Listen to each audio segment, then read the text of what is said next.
This episode's brought to you by Affordable Drill Towers. Founded in 2016 by our good friend Steve Sanguidoce, a retired Houston, Texas firefighter, the Affordable Drill Tower was designed and built with functionality and versatility in mind for any training ground. As a standalone training tower or an add-on to an existing burn building or Connex setup, the Affordable Drill Tower packs a massive punch at an affordable price tag. With over 50 towers across the country, from Massachusetts to California, Montana to Texas, professionally engineered, NFPA and ISO compliant, the Affordable Drill Towers brings the versatility to your training ground. From Main Street USA, the small town fire company in their back parking lot, to the training grounds of the largest metropolitan fire academy, the Affordable Drill Tower fits the bill for price and functionality. Check them out at affordabledrilltowers.com. And two things I like to talk about also when talking about our friends over at Affordable Drill Towers. One, their customized training program. They have the ability to bring some of the best talent from across the country to your home turf after the install of the Affordable Drill Tower. Designing a customized training program for you and your department, Steve will facilitate some of the biggest and brightest names of the American Fire Service to come in and work with you and your department. And secondly, and I think most important, is Steve's belief in need over greed. The Affordable Drill Tower company gives back to not-for-profits that support organizations in the American Fire Service. Organizations such as the Joey D Foundation, which is near and dear to Steve Sanguidoce's heart, as well as many other not-for-profits that he takes a part of. He takes great pride in providing funding for organizations that push this job forward. So check them out, Steve and Dennis over at Affordable Drill Towers. Send them an email at info@affordabledrilltowers.com. Check them out on social media, and their YouTube page is kicking butt with great information, training nuggets, and information about their towers. So check them out, Affordable Drill Towers, and let them know Jeremy over at National Fire Radio sent you. This episode's brought to you by Ridgeway Leatherworks. Ridgeway Leatherworks is a firefighter-owned and operated business, as well as a family-run business, and that's what I love about it. Rob and his family are passionate about their customer service and the quality product and craftsmanship they put out for the emergency services.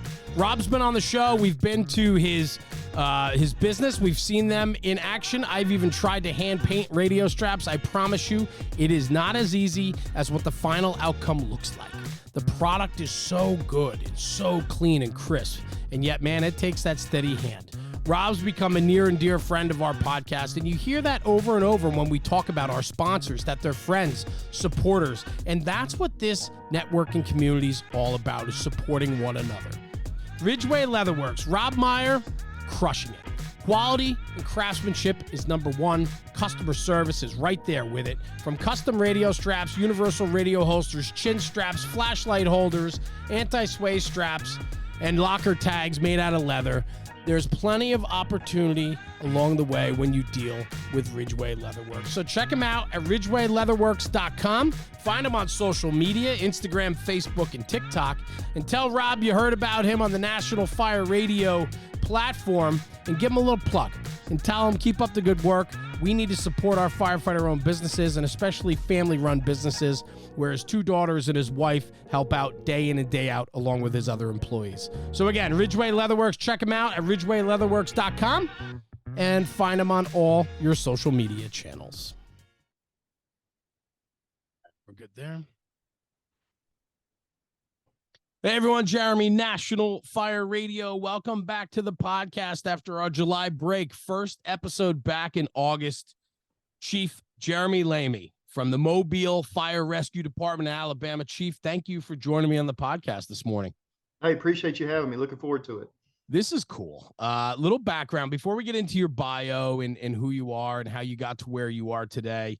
I want to talk about this right here. If I can hold it up and show everyone the book that I have in front of me, Extreme Ownership by Jocko. A lot of people are familiar with it. I'm not the most read individual in the fire service. I talk about it all the time. I don't have the time or patience to read, but I love audiobooks. I do love books. I just have a hard time getting into them. Rewind a little bit. I'm down in Fairhope, Alabama with Anthony Roette from Port City and a bunch of guys. We're doing a conference down there. The last day there before our flight, myself, Mickey Farrell, and Anthony. Anthony took us down to the Mobile firehouses, showed us around a little bit before our flights, and we were just buffing around. We caught a job, which was nice. Caught a first due fire, which was pretty good. And then we walked into the chief's office to say hello. Chief, we had met you, and looking around, there's tremendous history that goes into the Mobile Fire Department. And I want to talk about that a little bit as well. But what struck me right away, one was your openness. Stood up, shook our hands, welcomed us, asked what our thoughts were about the department, what we were seeing, what we were doing, making sure Anthony was doing a good job hosting us around. But then what really struck me was you had stacks of books in your office and multiples of the same. And the one book, Extreme Ownership, which I've heard about for so often, you probably had 15, 20 copies on a lower shelf in your office. And I asked you about that. And what was really cool was the response. And you said it was an important book to you, and you like to give those books out to those that, and I don't want to ruin the story, but to those that promote or people that you find to be moving up into a leadership or responsibility role. That is one way that you like to personalize your approach to their new position or their newfound love of leadership. Yes, sir. Yeah, it's a great book, and when I read it, somebody had given it to me. When I read it, I just felt like it was so applicable to the fire service, and they talk about that in the book. You can apply it to anything, but the problem is really, I mean, we can't be successful unless the company officers in this organization take ownership in everything that they do. They drive every single thing. Morale, training, encouragement, development, motivation, all of that is controlled at the company officer level. And so that book is just a series of stories that give you examples of how leaders have implemented that in their organizations. And to me, it's just a great starting point if somebody really wants to learn how to lead. It begins with owning that position and owning all the responsibility that comes with that. And what I like about that too, the other side of ownership also is you're owning the fact that you want to be a part of these people's upbringing, their ability to promote and be better leaders, and you take ownership of that. You take ownership of your people, right? As the chief of a department, I mean, it's a large department, almost 500 uniformed personnel, I believe. It's the city of Mobile, Alabama. It's not a small department, and so you're pulled in so many different ways, and yet the dedication you have back to your leaders, the people under you, and then obviously the boots on the ground that are getting that job done day in and day out. It's important to you. You buy into them, no? Yeah, no, absolutely. And I think, look, I think we certainly always can do a better job, but we don't get it right every single day. But the point is we're trying to make a good emphasis on it. We're trying to start by, developing them and trying to invest in them. We've come up with things like a professional development guide, which we've tried to help officers as they promote up through, or anybody, drivers, engineers, captains, chiefs. We have a series of classes that we want them to take, and it's really just to start to expose them to things. But yeah, I mean, absolutely, if we're not going to support them as an organization, then they're not going to be very successful. And so really what we want is that open door to where we can communicate with them. And really, I like to get out and try to talk to these captains in the stations as much as you can, or on scenes or wherever, just to be able to get a good pulse of what they're thinking and what they're feeling.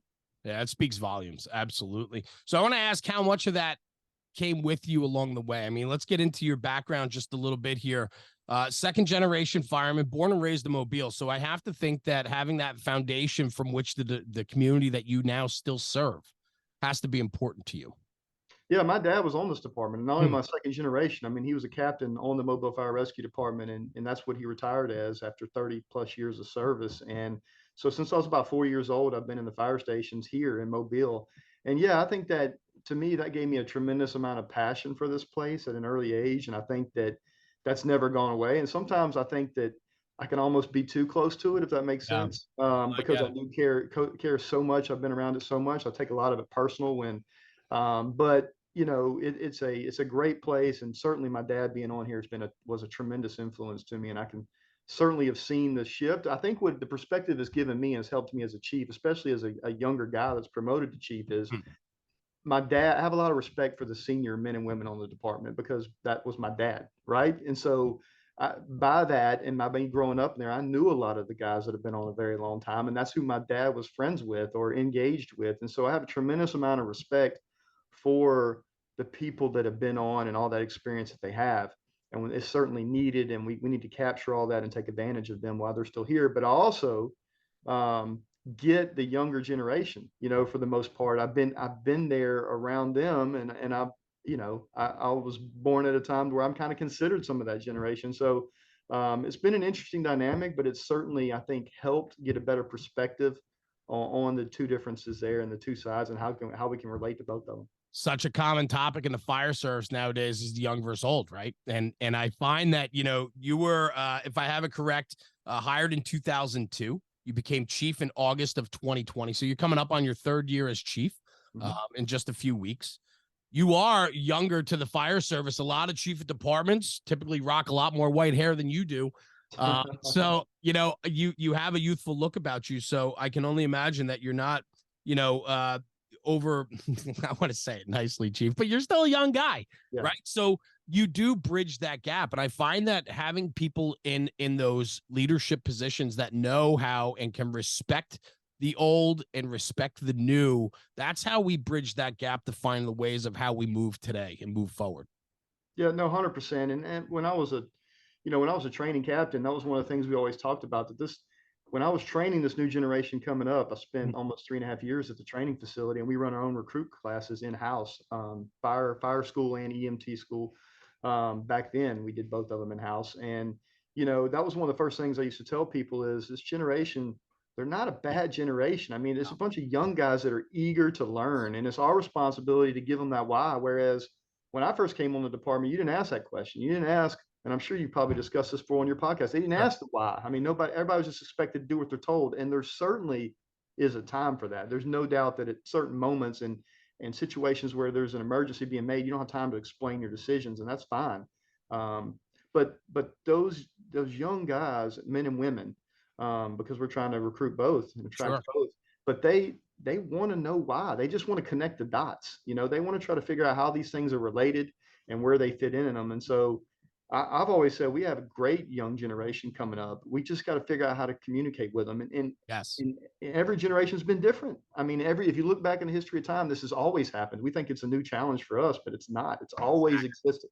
Exactly. What I think is really interesting, though, and what I really love about it, though, is you are protective of those senior years, the guys that have time in, and understanding and finding a way for them to communicate those old school values yet in a new school type of way. And I think that's where a lot of people are struggling today. And as the chief of department, again, pulled in so many directions, for you to understand and acknowledge that has to filter down through the ranks below you to make sure that everybody buys into your vision, though, of how we move forward in communicating with today.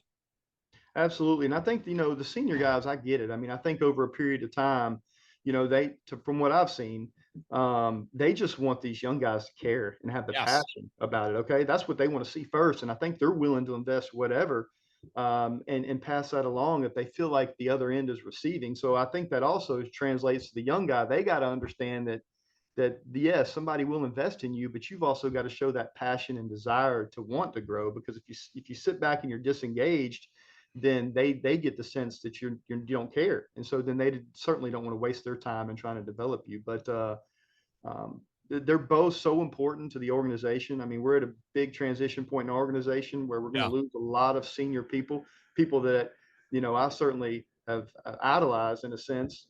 Me growing up through my career, some of the captains that I emulated and wanted to try to be like, they're starting to leave now, which is bittersweet. You're happy for them. You want them to retire, but you also know what they're taking with them.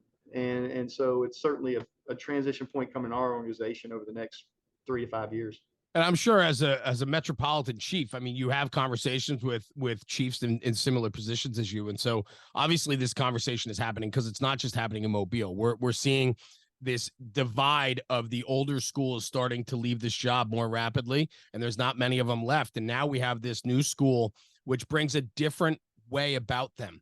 Not that it's any wrong, indifferent, better, worse. It's just a different way. And so we're now filling these roles with a different mindset, a different way to communicate, different way they operate. And so I have to believe, though, that this has been a widely popular topic within fire chiefs across the country about how they're dealing with these topics. Yeah, and no, it has. And interestingly enough, we have one of our chiefs here always has a saying, and he says, look, we're trying to find and recruit, and a lot of times a white collar person, but then put them in a blue collar Yeah. job. Okay. And so we want all those things.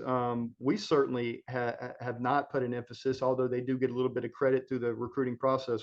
We're not afraid to take somebody that has no training whatsoever and get them involved. We think that we can teach anybody to become a firefighter if they have the desire and the Yeah. passion to get there. So we haven't placed a big emphasis. Matter of fact, most of our people come in are fresh and have no training.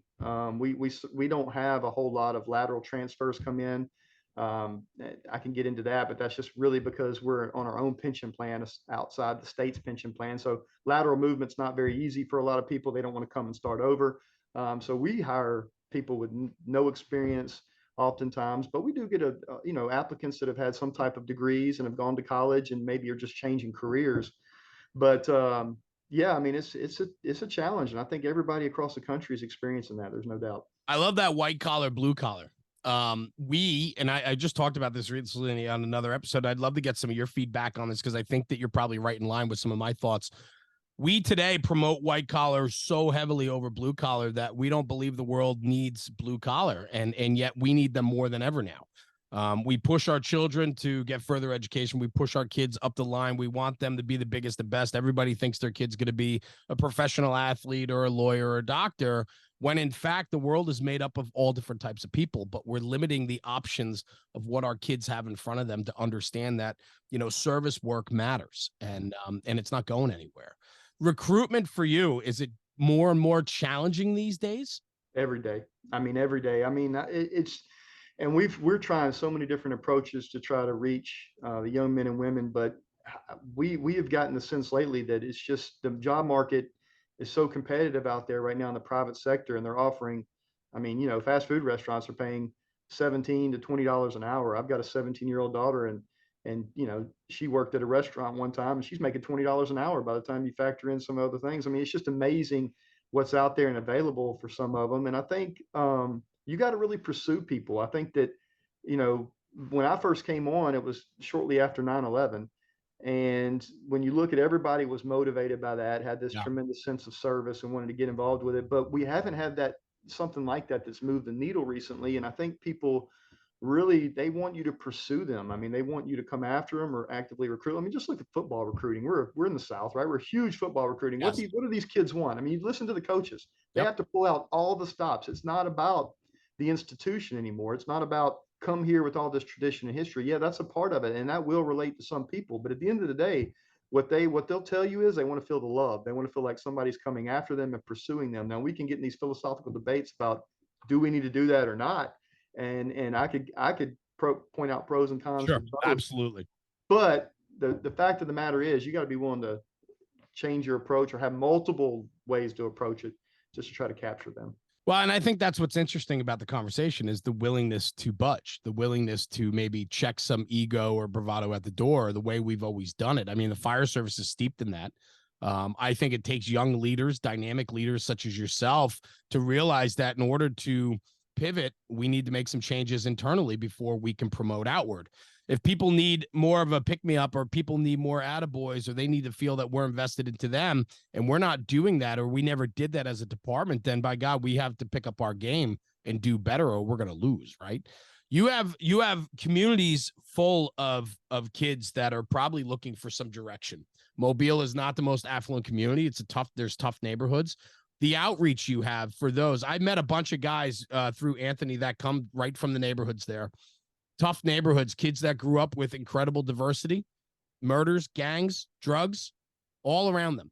And they are dedicated and in love with the Mobile Fire Rescue Department. Yeah, no, and that's, one of our goals has been to try to recruit and reflect the community we serve. Yeah. And that's a challenge. I mean, that's a I'm challenge. It certainly has, but we're still struggling with it. I'll be honest with you, but just because I think that it's just so hard to get people into this field right now in public safety. But yeah, no, that's something that we want to offer to our community, right? I mean, our pool should start here. I mean, we want to lock down this city and try to recruit within this city for people that are passionate about it or live in this greater Mobile area. I mean, we have, a couple 100,000 citizens in the city limits, but when you're talking about the Mobile area, but right in this general area, we have quite a few. I mean, more than that. So we really want that wants to be our primary focus on taking kids and being able to provide them a future and being able to give back to their community, we certainly think adds value and it can have a generational impact for sure. 100%. So 100%. I think you get the buy-in, you get the community buy-in, you get those that grew up in the community that are always looking at that shiny red fire truck going by and believing that they're the voice of everything, right? And I love those stories where kids find their way to the firehouse and then the firehouse ends up doing something incredible, possibly saving their lives and then promoting generational values and some stability. I think it makes for an incredible story. Chief, early on in your career, too, you served as a combat medic in the Army. What did that look like for you? How did you end up in the Army? Was that something that you always were looking at going into? Yes, there's two things I always was attracted to. One was the military. I really wanted to fly, and that was something that I had a passion for ever since I was a young kid. That and the fire service, because my dad every single day I was putting on the gear, putting on the boots, playing with the helmet. I mean, I've got pictures of me and my dad at visiting my dad at fire stations. And but ironically enough, I kind of felt like that calling, and I was at high school one day, and they had a recruiting table set up, and I was told my friends I'm going to talk to this guy. I'm gonna sign up, and of course they thought I was crazy. They thought I was making a joke because I typically likes to try to goof around a little bit. Sure, But sure. no, I sat down and I went through with it. And I did. That was the reserves. I ended up joining initially, and I was about to transition. I loved it, Yeah. and I really felt like it was going to be a good career for me.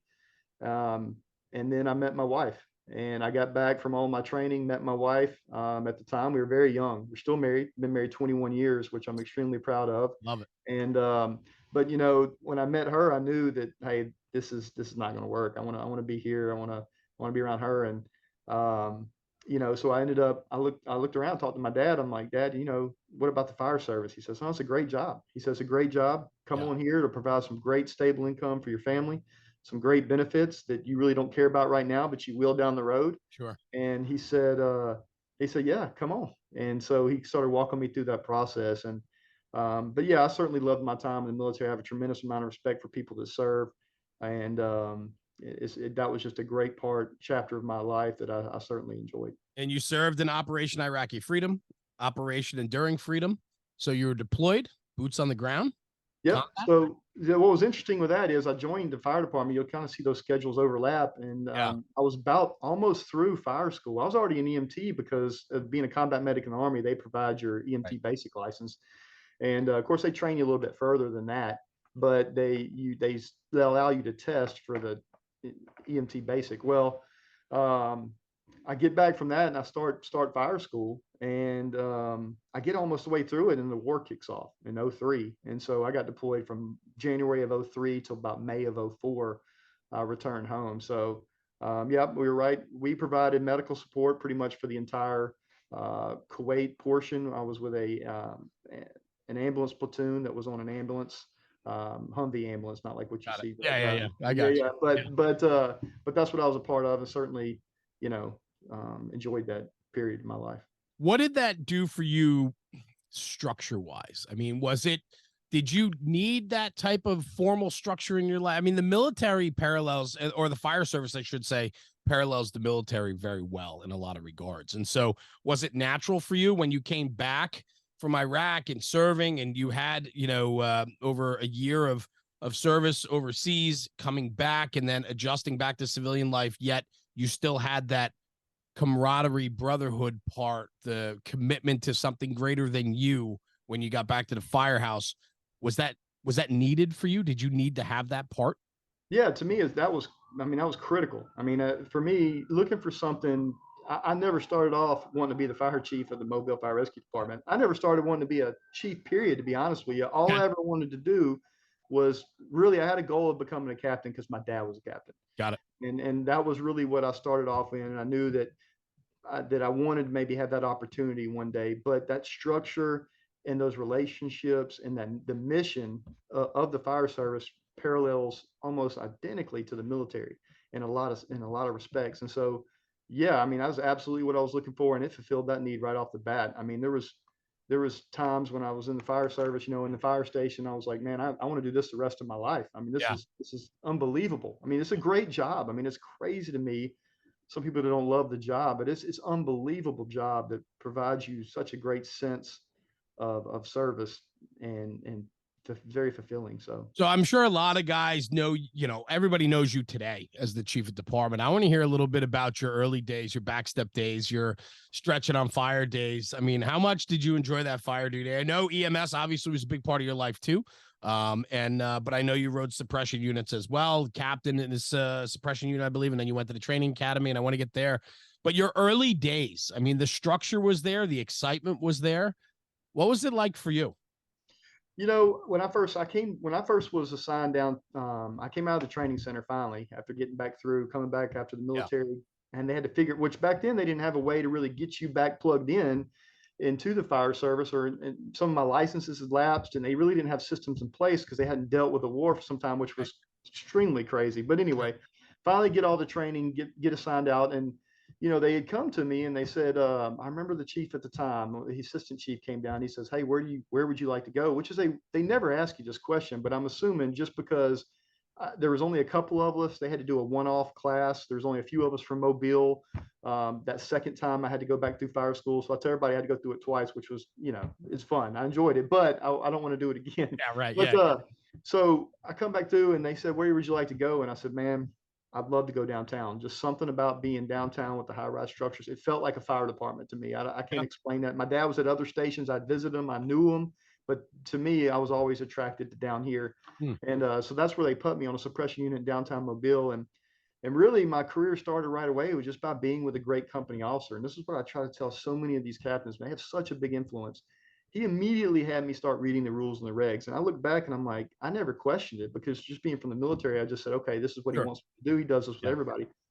But I come to find out that was rare. I mean, he was making me get in and reading all the rules and figuring out what my jobs and responsibility was at a very, very beginning, first days. That's what he was trying to instill in me. And I loved it. I mean, to me, riding on the back of a fire truck, I miss that every single day. I mean, to me, that was why I joined the fire service. And I certainly don't want to make light of the fact that I'm honored and grateful for the opportunities I've had, but that's why you join the fire service. You join the fire service to be on the fire truck. You don't join the fire service to do what I'm doing now. So yeah, I miss that every single day. I ended up going to paramedic school. The department put me through that, which was a tremendous opportunity, and I was very Sure. grateful for that. Rode on a ambulance unit, but yeah, those years of being on an apparatus and working my way up through captain, was certainly a tremendous honor when I was able to finally do that with my father, and came back downtown as a captain. Did You you know, work with your father, or was he retired prior to you getting no, on? he actually retired right after I made assistant chief. Oh, wow. Okay. So you guys worked together then. Yeah, yeah. So it was How was that? Was that a real full circle moment for you? I mean, yeah, it was definitely strange. you promoted right past him, huh? Yeah, yeah. He let me know it all the time. He let me know it all the time. I'm sure. So, but yeah, it was good. Yeah, those staff meetings are always fun, right? Yeah, yeah. Well, he was in Got anything to suppression. add? He always said that it didn't matter what rank I had, I'm not telling him what to do. That's You why I got that said, right. okay, Yep. fair enough. there. Absolutely. I worked with my father for many years, so I get that completely. This episode's brought to you by the Affordable Standpipe Prop. Let's break it down real quick. Steve and the crew at Affordable Drill Towers is doing it again. They've created this fully custom and fabricated standpipe prop to support the fire service. I'm telling you right now, this is a game-changing piece of training equipment. And I want to hop into it real quick. It is designed with a 4-inch manifold of high-strength galvanized Schedule 10 pipe. The cart and manifold are powder-coated red for a durable finish, meaning it's not just a talking piece. It's not something you tuck away on the shelf. This is a training prop that can be wheeled into the classroom and then brought out onto the training ground. And so let's talk about that. In the classroom, there's nothing better than having a hands-on prop in front of the students, in front of the fire companies that are there to learn about standpipe and FDC connections. Having that prop in the classroom allows for a great instructional lecture. And then from there, take the standpipe theory and translate it to the training grounds. You could wheel the cart out that's on casters, you wheel it out into the parking lot, and that same training prop that you just used hands-on in the classroom can now be used hands-on on the training ground by pumping into it and flowing out of it. It offers such versatility in its approach. It has a 2.5-inch Siamese connection, 7 2.5-inch outlets, 6 of which are standpipe valves, has a water motor gong, sprinkler head with a control valve, and a system pressure gauge. You can also upgrade and put 3 of the most common field-adjustable PRVs. I'm telling you right now, this is a game-changing training prop that needs to be in every fire company or training department across the country. Reach out to Steve and the crew, info@affordabledrilltowers.com. Ask for a demo, ask for information, or check them out on social media and YouTube. There's plenty of content out there that shows you exactly what the affordable standpipe prop can do for you. This episode's brought to you by Taylor's Tins. Taylor and his crew at Taylor's Tins have been manufacturing aluminum helmet fronts since 2017. With over 200,000 tins in the market, they are a leader in the helmet front space. Custom design, one-offs to department orders, they can turn them around within 24 to 48 hours. Customer service is what they pride themselves on, and they provide nothing but top-shelf product and service to their customers. Check them out at taylorstins.com and check out their full line of product offering.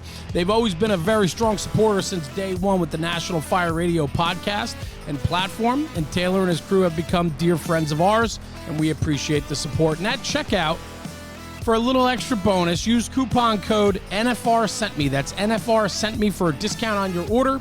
Exclusions do apply. Anyway, check out taylorstins.com for the latest and greatest offerings from Taylor and his crew. And in the words of Taylor, stop burning up leather. So, but it had to be exciting for him to watch you progress through your career too. You mentioned how important your first captain was to you. Gave you the rules and regulations, set guidelines, gave you expectations. So did you emulate that when you had the opportunity to have your own company as well? Was that important to you to emulate what the captains that did, what they did for you to do for your people? Yeah, I mean, I think you need people. Okay, so I've always thought it's so important. You need people in your life that see things about you that you don't see about yourself. Love that. And to me, that was so critically important because I think back to the times when I was just fresh on, and I'm looking at the driver, and I'm trying to become a relief driver, swing driver, where you step up and you drive when the driver's off. And to me, I had such reverence for the driver because I saw what the work that they did, but they also got to act company officer, but that was our first step in the organization. And I had some that right away were just, I'm like, man, I just hope I can make it to where you're at one day and driving this fire truck, and the things that they would tell you and the encouragement they would give you, and the things they saw, man, were so critically important. At a young and very influential point in my career, that was where it was at. I mean, I came out of fire school and I was going to wait a few years to go to paramedic school. Everybody on the fire service says, well, you need to learn how to be a firefighter before you go to paramedic school. Right. And yeah, there is some value in that, 100%. But when my captain had a different approach, he said, no, we're going to get you in paramedic school right away. And I'm like, well, Captain, why don't we wait a little bit? He goes, no, trust me. You're on engine 3 in downtown Mobile. You're going to get quite a bit of firefighting experience right off the bat. Yeah. He says, but this is where the future of the department's heading. He said, this is something that's going to be good for you, and I think is in your future. Now, again, we can debate back and forth what's the best and what's not. Sure. It took over 2 years to get through all that training. Yeah. But it's so important at those beginning steps to have somebody that sees something in you that you don't see in yourself. So, well, and that's what I love, and then exploit that and push them, right? Because for me, like, there's nothing better than watching the success of those around me. Right. And if I could have a little part in pushing them to do a little bit more or find a little bit something different that they didn't know they had in them that they could now bring out and make prevalent to the world, like that to me is so important. Right. That's what a good leader does. It finds their people, picks their people up and pushes them to be better. Yeah. I mean, because look, let's be honest. When are you ever going to really have all the experience that you need to do the next job? You're never going to have that. I mean, you can sit around and think that you're going to develop it, but I've got people that, 20 years on the job doesn't mean 20 years worth of experience. And so it's where you've been, it's what you've done, it's how have you invested in yourself. But yeah, I mean, look, when I made fire chief, I never had fire chief experience. I mean, it's not like I could sit around and say, oh, well, when am I going to be ready for this job? Every single job I promoted to, I have never felt like I was truly ready for that position. It took a lot of work and effort before you get promoted, but then it also continues to take a ton of effort afterwards to make sure that we're honing in on our craft and trying to become better people. So yeah, when you ask that other question, I'll circle back to it real fast. At the end, yeah, I did take some of those things. I mean, I had captains that would work with us every day. So when I tried to make captain, one of the things my crews will tell you is every day we pull out just one little OG and go over it. but we'd also have the ropes out. And I didn't tend to like training necessarily on the things we always did. I wanted Right. to get them things exposed to things that we may not see, or I knew where their weaknesses, so that we could try to make them more comfortable with that, and myself, because usually if I was teaching something, I probably wanted to make sure I brushed up on it as well. They didn't know this, but 100%. that's Yeah, why. right. So Absolutely. No, that makes perfectly great sense. I mean, and that's somebody though that's willing to be humble and understand that, hey, I got to refresh myself here too. I don't know everything. And yeah, for sure. So talk to me a little bit about the captain spot. You when we were talking before we hit the record button, which often happens, I mentioned training captain and your eyes lit up. And you said that that was probably your favorite position, other than fire chief, of course. But the training captain spot, right? Like, talk to me a little bit about that, because I think that that is where we need the best and the brightest and the most dynamic and people that are willing, because that's where we are creating our department. We're building a foundation, right, for those that are coming up next and furthering the education of the boots on the ground that we have now. How important was that job to you? So I mean, it was absolutely probably, and my wife will tell you even now. Again, I love being a fire chief, but Sure. she'll tell you when I the most I love that position, and I've heard the old sayings. People say, "Oh, people go teach what they can't do," you know. Right, But right. I'm going to tell you, the culture in our department is not that. We want to send the very best people to the training center, because we understand how important it is, and that started well before my time. I mean, most of the time, there's certainly been periods where you maybe have had that, you know, just depends. Sure. But our overall goal, or this department's overall goal, has been to try to send very good people there that will help influence the next generation. You know, when my training captain years was, honestly, I loved it. And really the reason was is because you got to impact, you learned everybody, right? So Yeah. if you look on you can see in the background there, I've got every picture I of love every recruit class that I ever did. it. Hmm. And that's aside, the only other pictures I have in here are pictures of my family. That's it. That's how much I've enjoyed that part of my life. Sure. Felt like I got to know them on a personal level, and to me, it was just a great opportunity for me to grow as a leader. First of all, I got way more out of that than I probably ever gave back. But my goal, and I hope that I at least instill some good values in them to hopefully set them up for success, and try to give some of that same passion and energy to them in hopes that they take it and go on with it. So That fulfillment you got out of that position had to fuel your passion even more so. no, unbelievable. I mean, I can't even express it to you in words, the way I Mm. felt every single day I came to work, and how important you felt. And you know, and it was difficult, it's challenging at times, right? You're training new firefighters, and then you have a lot of senior firefighters coming down. And so we try to make sure we structure it in a way that, you know, I tell them all the time, you look, y'all know way more than what I've ever probably learned on this job. All right. So Yeah. but we're gonna put some through some drills, and in the end, I want to get your feedback and let you talk to the group and let them know what you saw. And that's the way I kind of did it. And that's the kind of the respect that I would have for them. I'd put them and integrate them into those training evolutions when we're doing multi-company drills, and then let them start with the feedback of things they saw. And it really went well versus me just sitting up there going and trying to point out different things.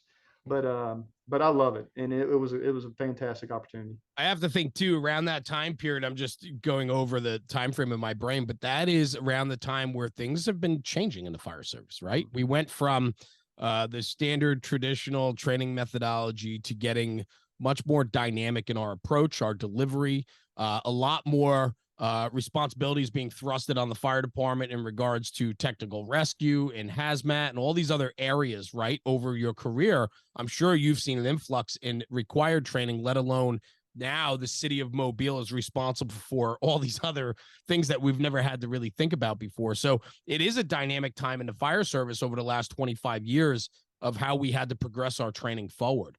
Talk to me a little bit about that. I mean, did you find that during your tenure, you had to push the envelope a little bit or bring some new ideas or thoughts or types of required training into the fold that you never had to deal with when you were, early on? Yeah, no, 100%. I mean, when you talked about just the rescue technician classes Yeah. and bringing in vehicle and machinery extrication, I mean, my dad will always tell you when he came on, I think the training class was like 4 weeks long to train a firefighter. You know, now we're probably 22 weeks Yeah. to put them through fire and EMT and hazmat A&O. And now we've integrated rope rescue into our recruit school. And the reason we did that is because it's a foundational course just about for any tech rescue class, but also we wanted people a little more competent in ropes when they show up on these scenes. They're able to at least help instead of just standing there wondering what's going on. And so, but yeah, the fire service has changed so much over the last 20 years. I mean, alone how far it's advanced and what's required and what's expected. And it's a lot. And I think that if we've had to start to segment it in pieces because it is very difficult to get everybody trained. You can't get everybody trained Right. up to an expert level in some of these things. And so, you've got to start segmenting hazmat team over here and tech Sure. rescue team over here and all these types of things. And that's what everybody across, your audience understands that. But it's certainly been amazing to see how far we've come and how far we continue to push the needle and what we've had to try to do to offer a lot of classes and training to our people so that they can feel fulfilled and feel like they're growing every day.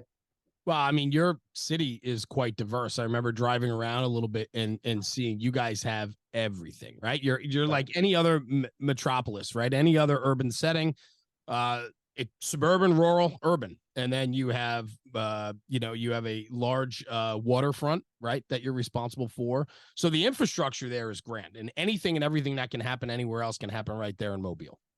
Yep, no, I mean 10th largest port when you're talking about gross tonnage coming in and out of there. Major CSX railway coming through here because to transport all that product coming in with the port. We've got 2 airports here. I mean, we've got a big diversity with when you're talking about downtown. We always talk about east versus west firefighting. East of I-65, that's our what we consider the breaking point. That's about middle of the city. I-65 runs from pretty much I-10, which runs west to east, and it pretty much cuts the city in half. On the east side, you've got all the old buildings, all the old structures, most of the high-rise facilities, older construction, tongue and groove ceilings, all these types of things. And on the west side, you've got all the new construction, and they firefight differently. I spent a majority of my career on the east side of the interstate, so this is where I've been born and bred. But the tactics are different than out west. I mean, they're similar, but you know what I mean. There's just a different way about firefighting in those things. And so, yeah, it's pretty diverse city with what the challenges. I mean, matter of fact, we just got back from probably 300,000 square foot warehouse fire that we had last week. We were there for almost 7 days fighting that fire. 300,000 square foot had paper bales from, that were thousands of pounds stacked in there on each other. And it's just, a lot of those things are threats in the city. So sure. No, and I mean, so it's got to keep you on your toes. And I guess where I was headed with this conversation, right, is for you and your command staff, right, all the way down to the guys that are running on the back step of the engines and the trucks and so on. There has to be this continual communicational thread happening where you're getting real-time feedback, and you have to foster, and I would think, Chief, and I'd love your feedback on this, is fostering an environment where the information flows not just downward, but also upward too. How important is that for you to stay in touch with the guys that are out there doing it every single day so that you're staying in touch and being able to make policy or help guide policy or guideline changes or pushing them even further based upon what's happening in real time? No, I think it's critical to the success of the department, not just being the fire chief, but we struggle with that in some areas. I'm gonna be honest. Some supervisors don't necessarily believe in that. They do not. Absolutely, they do not. They believe that communication, I think, in a sense, sometimes strips them of authority. And I have the other mindset of it. Look, if we give the information and we get the feedback, we certainly can make improvements. And I always say this: look, we can't fix everything, right? If I had a magic wand, I know exactly what needs to be fixed in this fire department. I know. I mean, I can make it happen if I was allowed to make it happen. The problem is I'm not. Right. And so every day I'm trying to advocate for those things. But my point is if we can listen to the men and women and we can fix the low hanging fruit, all right, at the very least we can do that. The things we can fix, we should fix. That's something I've always said. And so those low hanging fruits, those frustrations on, if some report that they have to do is aggravating and time consuming and doesn't make sense, well, then let's figure out how we can make it easier on them. If we have to get that information, let's make it as simple as we possibly can so it's not any work on them. Because I think sometimes what we can tend to do is we can forget that we're there to support the men and women in the field. Yes, we need information so that we can make adjustments and we can change and we can, we have certain reporting measures that we need to do and we need to capture these things so we can improve our level of service. But we're there to support those guys. I mean, they're the ones that are having to get on the truck every day and do the job. So fixing that low hanging fruit and having that communication can be difficult and challenging, especially when some people don't necessarily believe in it. And so, in certain situations, that's why I believe in trying to get out of the fire station as much as I possibly can. Yeah, I set a goal every year of trying to visit every station on every shift at least once in a year, it's which great. is a lot. We have 18 Yeah, fire stations, so I don't typically make it to every single one. I give it a shot, but showing up on calls or showing up to the hospital with our rescue units, which are ambulances, and just being there and trying to listen some has helped me, or having those informal leaders in the organization I can reach out to and say, hey, tell me what's going on with the morale. Tell me what the guys and girls are saying out there, truly unfiltered, because the yeah, message people think that I know everything, because I hear everything. But let me tell you, man, that message gets filtered coming to me. I of mean, course it does. it gets Ab- filtered, and I'm like, what is going? Seriously, that's the rumor running around right now. And then I got to try to get out there and dispel rumors. But anyway, No, but I get that, and I hear that a lot when I talk with guys, and there seems to be this like disconnect of almost like the fire. We have to insulate the fire chief so he doesn't really know, right? Or we need to change the conversation, and so on. Yet the fire chief's a fireman, firefighter. Like they came up through, like they still. I I think I don't know, and that's a loaded conversation, but I think what's right is when you're there for your people, that service minded leadership where you're there for your people. And I really like what you said. The things that we can fix, we should fix. It's the low hanging fruit that a lot of times makes the biggest impact and difference on your people. yeah, 100%. I mean, the big things. Look, I know we need to get more competitive salaries for our people. I know there's other things that we got to fix and make sure that they have not only a great job, but they also have great benefits at retirement, because we need to take care of our retirees. My dad's a retiree, right? Yeah, for sure. I'm going to be one That's day. right. That's right. So I tell everybody, look, we have way more in common than we have uncommon. All right. And I think there's some people out in the fire service that always want to pit. It's like there's Yes. this natural tendency, and I get it. I was in the firehouse. I haven't forgotten that. They want to pit the firefighters versus the administration sometimes. And those people are cancerous, and it's very destructive, because most people really don't understand, what's taking place necessarily behind the scenes. And in That's right. many cases, you can't explain it. It's not that we're really transparent here. I mean, I put out information letters to the men and women of the department. I'm about as transparent as I can be, but there's some things I can't be Sure. transparent Of about. course. But man, we have to fix the things that we can fix, because you're right. The little things, if they know we're working on the big things, that's one thing. And when they know those can't be changed. But what their frustration really stems from is when you're putting all these other little things on them, or it's very frustrating little processes Yeah. that you don't fix, that you just put your head in the sand. Yeah. And, you know, No, I would agree with you, Chief. It was a very good point, and I think to recognize that speaks volumes to the type of administration that you run, for sure. Talk to me a little bit about the process, right? Because for you, you said just 10, 15 minutes ago in this conversation, I never wanted to be the fire chief, never thought of being the fire chief. And no. as you promoted up the line, training captain was a great job for you. From there, I think you have district chiefs, then deputies, and then chief of department, I believe is the order, if I remember from my little bit of knowledge and reading that I did on Mobile. So for you, that process, I mean, what did that look like for you? Did you have some moments where you're like, what am I doing here? Like, Yeah, no, 100%. And not many people know this, but yeah, and I'll be honest about it. When I was, so they had a change in mayor and a change of administration, and and that can happen. The political sure, wheels are always turning. That's right. the nature of the business. When you kind of get up here, you got to understand that. But yeah, I was a district chief at the time, and I just made district chief about a year prior, and was trying to figure that out. And I'm sitting here thinking, what in the world have I done? You know what I mean? Like, I was a captain at Yeah, the training center. I love this job, but I looked at it like this. I looked at it as an opportunity that if you want to impact change, and we needed a lot right. of change done in the organization, that somebody has to be willing to kind of go forward and try to help do it. That's it. Bottom line. It was not about the rank for me. Matter of fact, I've always said that the rank doesn't mean anything about success to me. I mean, you can have just as much of an impact as a firefighter on the back of the truck for 25 years, probably more so of an impact than what I can have in many situations. Yeah, I can impact more people, but that senior person, that firefighter, it doesn't matter what rank they promote to Yeah. be successful. But anyway, yeah, it just kind of happened, man. Look, I'm a firm believer. I don't know what people believe in, but I have a lot of faith, and I felt like that once I made chief, some things started to happen, and the administration changed, and they promoted a new fire chief, and I'd actually threw my name in the hat originally, and I only had 15 years at the time. I was not ready to be the fire chief. I can still argue that even now. But the opportunity, I put my name in because I said, you know what? I know I see a lot of these things that are wrong. I see a lot of these things that we can do better for the men and women. At least let me get a voice to tell the panel. Hey, if Absolutely. I even get a chance at the panel and it doesn't go any further, that's fine. At least I got it Absolutely. out. And so, but anyway, I ended up getting down into the finalists. And I'm gonna tell you what, you can ask my wife. I promise you this. The night before they're going to announce it, they didn't tell us who was going to be announced fire chief. I was scared to death.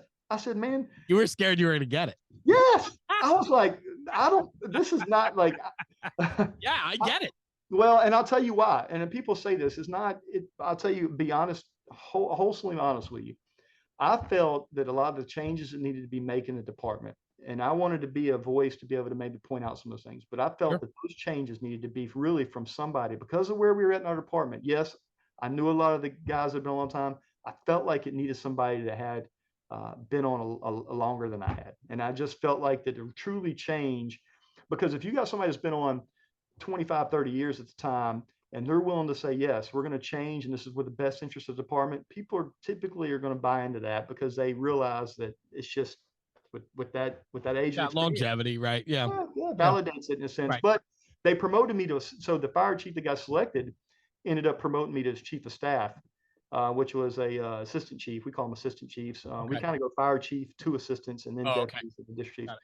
But he promoted me up to that rank, and there we go. And then he retired after 3 years. He was a tremendous chief, unbelievable guy of character. And that's really what I've been fortunate about. People ask you, how have you been successful? First of all, I don't dictate making fire chief as being successful. Okay. I look at that as just the impact I can have while I'm here. And that's just being honest with you. But it's about being around great people, man. I mean, success breeds success, and people that have good traits and qualities and character, that translates over to people around you. It just does. And I've been very fortunate to be around some tremendous leaders my entire time throughout my career, and that's helped me. I mean, no doubt. Yeah, something I want to just circle back on what you said, and I just want to focus on a little bit more because I've had this conversation a lot on this podcast. I talk with guys in firehouses all over the country. So many people are afraid to take that leap, and yet I tell them all the time it's important because if you can affect change on a company level as a backstep firefighter, as a senior firefighter, sometimes though your ability to affect change is limited because you don't have a bigger voice, because you need a position or title to help you impact a bigger change. And so sometimes you need to progress up the line, even if you don't want to or you don't think you're ready. And like you said, and I agree with you, I think if you feel that you're ready, then you don't belong in that position. I think 100%. I think when you promote up, whether it's in volunteer service, a personal career, or the fire service, if you think you're ready for the next step, I don't know if you're doing a job right. I feel that pins and needles and eggshells is important because it makes you more conscious of the next level, the next position, and you need to be a little hesitant and nervous about it. But I think, though, that in order to affect change, people that want to make change and make change for the right reasons to protect our own, protect the sanctity of the department, whatever it is, that has to be done on levels that you might not be able to attain just being a firefighter. And so it requires you to put yourself and promote yourself up the line. And if you have ideas and thoughts that can make us better, we want those people at the top because those are the ones that can super effective in change. They're the ones that can institute change that's better for our people and who we are. Yeah, I mean, I don't know what else I can add to that. You stated it perfectly. I mean, I think the problem is, and what I've seen throughout my career as a young firefighter, all the way up to now, and from talking to people all across the country with metro departments, with smaller departments. I mean, I'm friends with chiefs all across the country. Sure. And I think that the reality is if you're great people are not willing to make that choice to move up, okay, somebody is going to move up. Yeah. Because vacancies are going to exist. That's right. And sometimes people's motivation, they could care less about the organization. 100%. And we're not immune to that. We have people in those positions. They want the authority, they want the power, they want the money, but they don't truly want the responsibility, right, the accountability, to really move the needle in the organization. And so I think, that's what's going to happen. Yeah. If you're not willing to step up. And it's not for everybody. Again, I'll go back to, hey, if you want to be in that role and you feel that that's what you're called to do, then be there forever. But we have 100%. But we have some phenomenal people at the that are great firefighters that have never wanted to take the driver's exam, or captains that have never wanted to take And the we need them. we need them. We We need. absolutely need them Mhm. because those are the ones that can start to impact it. Now, will I tell them, were they going to love their next job as much as the one they have? Probably not. All right. I'm gonna be honest with you. But the point is that it's time to make that impact. And you want to be able to have that widespread, um, you know, shotgun blast, if you Yeah. will, and be able to take care as much as you possibly can in the organization. So, Yeah, I love it. Really well said. Let's talk about this real quick. Leadership in the fire service has become such a hot topic, right? When you listen to podcasts, you read articles in the training journals, you look at social media, there's so much content that comes out about ownership of leadership styles, management, all this stuff. And it concerns me that that becomes such a prevalent topic today, and everybody has their thoughts, ideas, strategies, tactics when it comes to leadership. And I think leadership has become such a popular topic because, in fact, we lack leaders in today's world, not just in the fire service, but in general, across the board. We lack leaders. You went to the National Fire Academy for the EFO class, the Executive Fire Officer Series, which is no small feat. That's a big class, a lot of commitment, a lot of time that's spent. Talk to me about that process. How important was that for you in your career, the EFO class that you took there? yeah, no, it was a great program. I mean, it taught me a lot. It helped me develop that network across the country. And I started when I was a captain there, and the department supported me in going Right. with the Mm-hmm. program.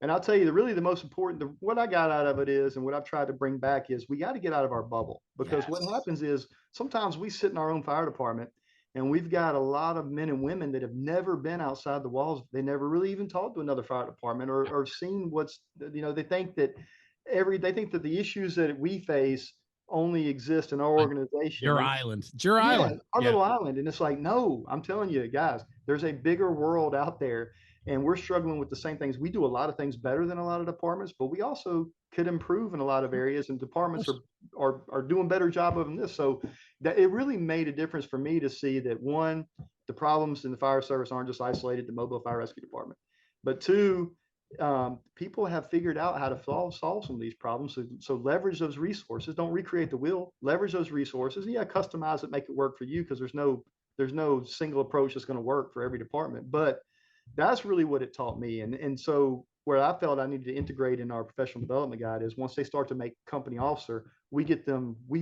force them, really. I mean, it's in the guide that within a couple of years they've got to go take a class at the National Fire Academy. I I love that. want to get them outside of the bubble. I mean, I got to get them out of this bubble to grow.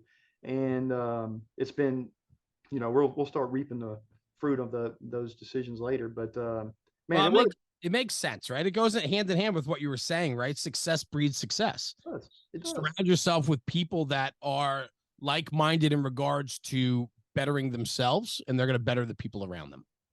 Yeah, I mean, and that's what it's about. I mean, really, we're missing the mark if we're not. I mean, and we got so many young people that are passionate and want to learn this job, and that's really where we're failing as leaders. Honestly, I think retention, and this is a hot topic for me, and sometimes it's not very favorable with people but if they're truly honest, the reason we're losing people is not because, and a lot of times because of the job or because of the benefits. They're losing people because the leaders are terrible that they're under.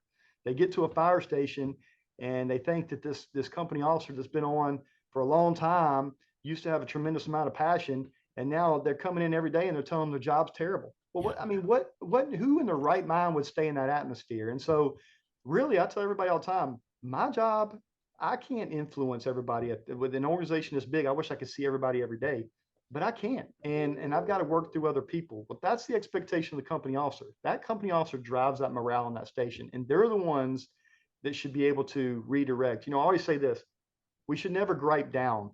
Okay, we only gripe up. And if you remember Tom Hanks, this summed up leadership for me, and I used it in every class I ever taught. Tom Hanks in that movie, Saving Private Ryan. Sure. And you can Google that clip. He's walking across, and they're going to find Private Ryan, and they're walking across this field, and the guys are just griping. I mean, they're just absolutely miserable. Okay. And they're griping, and they should be, right? They were sent on a mission to go save one individual. I can understand their frustration. Why risk all these people's lives for one?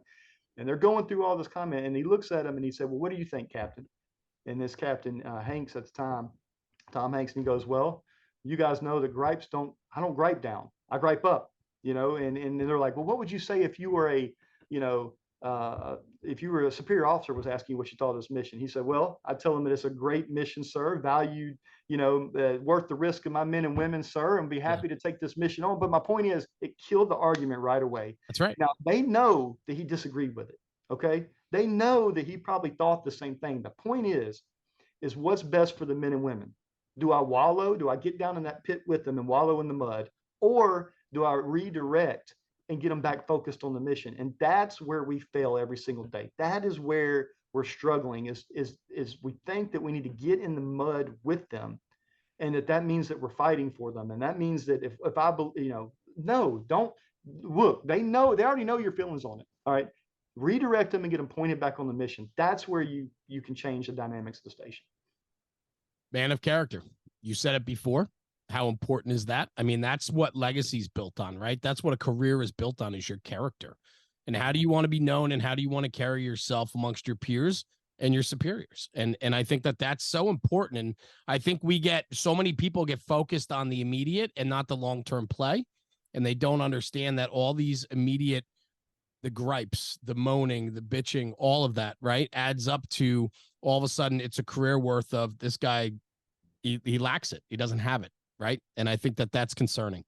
Well, I mean, I think that I look at it like the stock market. I mean, I try to tell everybody this. Look, we're going to have some years where it's not such great years, right? Right. But if we're in it for the long haul, all I want to see is that positive trend line. That are we getting better? Are we improving? Are things getting better? And I think that's where you have to focus. But in a lot of situations, we tend to focus absolutely on the immediate. And in some respects, we need to be cognizant of that, because it is important, because we do need to make sure we're providing all the things that they need to provide for their family. I mean, that's what they expect and deserve. Absolutely. But, how do we keep motivation levels high when we don't get everything we want, or deserve, in a sense? Yeah. And then that's why I don't envy you, because in the position that you sit in, man, it's not, I know it's a daily, day in, day out grind, protecting our own, but finding that balance, if you will. And it's got to be very challenging. And I think now more than ever, we are tasked with doing more with less.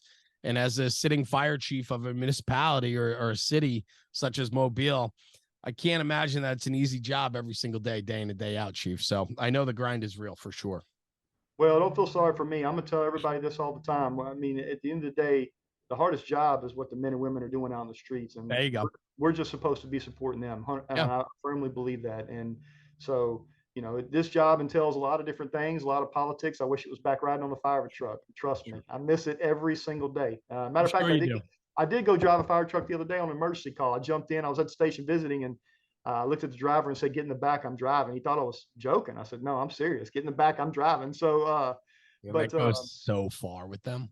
But anyway, it was we got a lot to fix here. Look, we're not a perfect department. I can promise you. I make mistakes every day, man. I get it.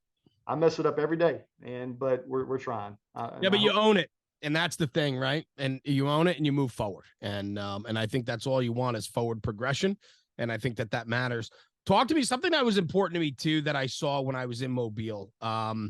For a city department who is so busy and so diverse, you guys capture the tradition of your department. Your department was created, the career department was created in 1888, if I read that correctly. It goes back to the early 1800s of volunteer companies and so on. The office you're sitting in is gorgeous. You have a Gamewell system behind you, which is just incredible. I know you have the original dispatch, all the Gamewell system, the pole box, everything in another room off of where you're sitting. Pictures, history. There's an antique engine down on the floor below you. The firehouses are old and historic. The history of the Mobile Fire Rescue Department, how important is that for you, for your department, and how does that keep you focused on where you are today? I think it's everything. I mean, for me, it's all I've ever known with this fire department. But yeah, I mean, when you look around, you look at the photographs, there's two things it always tells you. One, this department's going to keep moving regardless of what you do. Okay. Yeah. It's going to be here after you. So it was here before you. It's going to be here after you. And that really puts it in perspective on many different things. But at the same token, you feel like there's a tremendous responsibility. And I think a lot of our members feel that, to live up to some of those standards that the men and women before us had, with the aggressive firefighting tactics. And and being willing to go in and risk a lot to save a lot. I mean, that our department has a strong culture of that. Pretty known as a pretty aggressive firefighting department. And I think that was instilled a long time ago, right? That's not something that we just had to come in and create. Right. Matter of fact, most of the time, you're having to try to pull people out of those situations. But I think it means a lot to our members. I think that's why a lot of people do stay here, because honestly, there's not another department this large with for a while. I mean, I think Montgomery is probably the closest one, about 3 hours away in the state of Alabama. We're the second largest department in the state, but um, I think it means a lot to our members. I think it just, when you walk around, you look at the old fire stations, you look at some of the traditions, some of the old photographs with the horse and carriage. Yeah. But I think it also shows that we've improved a lot. And I think that should be something that people, when they look at it also, they're like, okay, well, look, the department's changed a lot. I mean, I'll tell you a funny story here. Back probably in the 60s, they got maybe even been a little bit earlier than that, but they got a fire truck, first enclosed cab fire truck. All right. It arrives at the fire station, and it was the first one ever that they had an enclosed cab. The guys look at it and they go, there's no way we're going to have an enclosed cab fire truck. They take it down and they cut the top off of it. Nice. Literally, they Nice. cut the top off of it. Yeah. And now, needless to say, we have trucks with air conditioner and enclosed cabs. And so I think what it should also remind us is things change. And you can look back at the history and respect that, but you also got to be willing to embrace the future and what things we can do to, how are we going to improve, and how can we take advantage of the things that we now have access to that those before us didn't? Because I can promise you, some of those, if they had air conditioner to be able to get in, they would have chosen to do so. You got that right. And I think that's a really good way to start wrapping the conversation. Knowing where you come from and being willing to accept change and progress and so on. I think that's just in a department that's steeped in the tradition and history that you guys are, and yet to be modern and current today and continually to push the standard, I think matters. Chief, what's next for you as we wrap? What's next for you? Anything exciting from Mobile or yourself coming up? Yeah, no, great. We just annexed in a portion of the city. We got a little bit bigger, but I'm really excited. We're ISO Class 1 fire department, and our men and women just got CAS accreditation for our ambulance service. We run 11 ambulances every day, ALS ambulances, and then we go before the commission August 30th, and we should be getting fire department accreditation.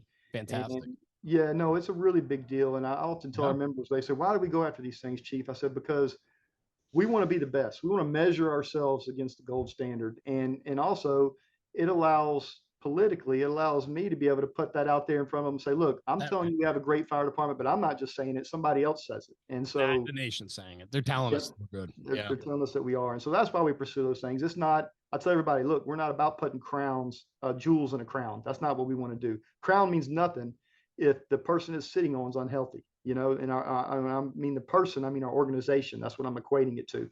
And so we've got to do these things and measure ourselves against the gold standard. But I'm really happy, excited for the men and women, not me, because they did it all. Trust me. A lot of these things that we're doing and they're doing are because of just years and years and years of work. Nothing that I've specifically done. My job is just to put the right people in the right place, and they made it.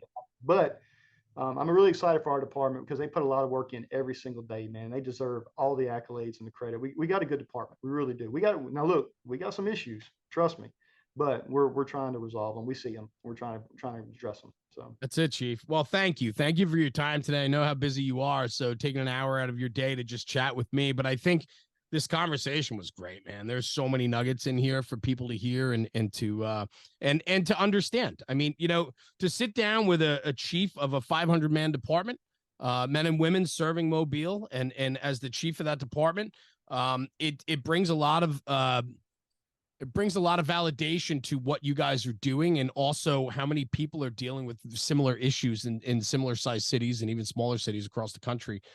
So your information today has been fantastic, and I just really appreciate the conversation. It was great. Thank you.